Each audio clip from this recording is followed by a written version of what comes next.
Let's look at this from a slightly different angle.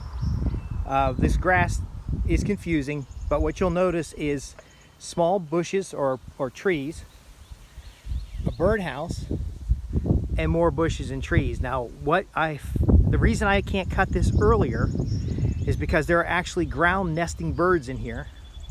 And you can see some of the birds down the bottom there. This is a cardinal in the corner of the house.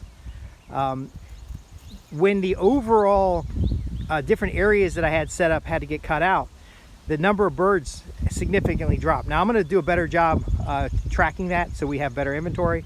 But you can see in this side, there's a lot of wildflowers. So I'm going to hand side some of this. There's a lot of wildflowers that are coming along. Egyptian walking onion. Of course, more clover, which is fine. Clover is a low profile. Ginkgo, Koloa, I think it is. Some ground plant there. You can see where people get out of their cars and walk in it, by the way. There's some small shrubberies, oregano, some more flowers in here for pollinators. This is a Russian olive that keeps coming back. This grass here, this grass is still good food fodder, so I'll take that out and layer it. More oregano, lamb's ear. This is a rare lamb's ear that I think is red or purple. Hairy vetch is the purple here. So there's a lot of stuff in here for pollinators.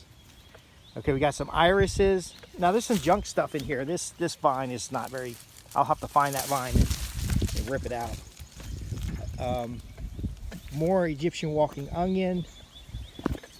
I forgot, I think this is Cirillo. I forgot what this is called, but this is actually very popular in Korean dishes. It's too close to the road for me to forage, but I may get it for seed. There's another wildflower there. There's another one of those vines I want to get rid of. Quite a bit in here. More flowers. Now the wildflowers didn't do too well because the deer foraged on them. More low pile clover, some chicory, and so on. And a lot of grass. So what I'm going to do is get in there and side the grass, and then some shrubs and things, and then I'll come in by hand. Now I could mulch this with a wood chip from a tree trimmer and get it mulched up really good, and then people would like it a little bit more, I guess. But there's actually quite a few useful plants in here. A lot of pollinating plants. Like I'm going to try not to cut these flowers. And when you get in further in here, there's actually a change in the microclimate. So now you have a cooler, more comfortable space with this row of trees. Unfortunately, you can see how folks with string trimmers have damaged the trees when they come through here to cut. And, you know, there could be more mulch put in here to mound this up so it doesn't have to get cut as much. And probably take these T-posts out. But ultimately, can you see what we're doing here? This is a design system, not chaos and mess like people think it is.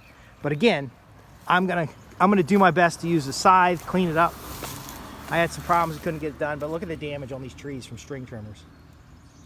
So the string trimmers make a mess, and you can see where we have browse from the deer.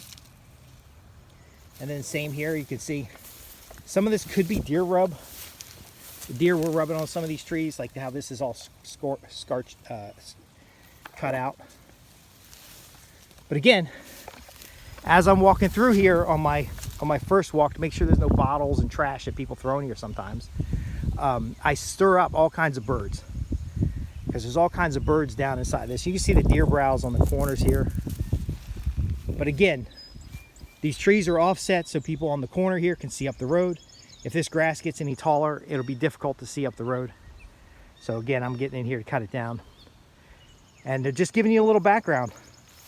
I'm actually standing in a ditch that's designed to move water off the edge of the street, but slow it as it moves down the hill, especially when they blow snow up on the hill here, when the snow melts.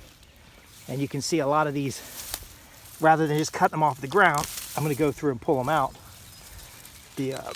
These are Egyptian walking onions. They're not really in there that far. These, we eat the tops and replant the bottoms. So we end up having both food, these are a little old, food and more onions. These are very strong onions. So let me just get in here. See, there's more onions in here. And everything near the road you got to wash really good though, or just replant it and then get it from a more favorable space.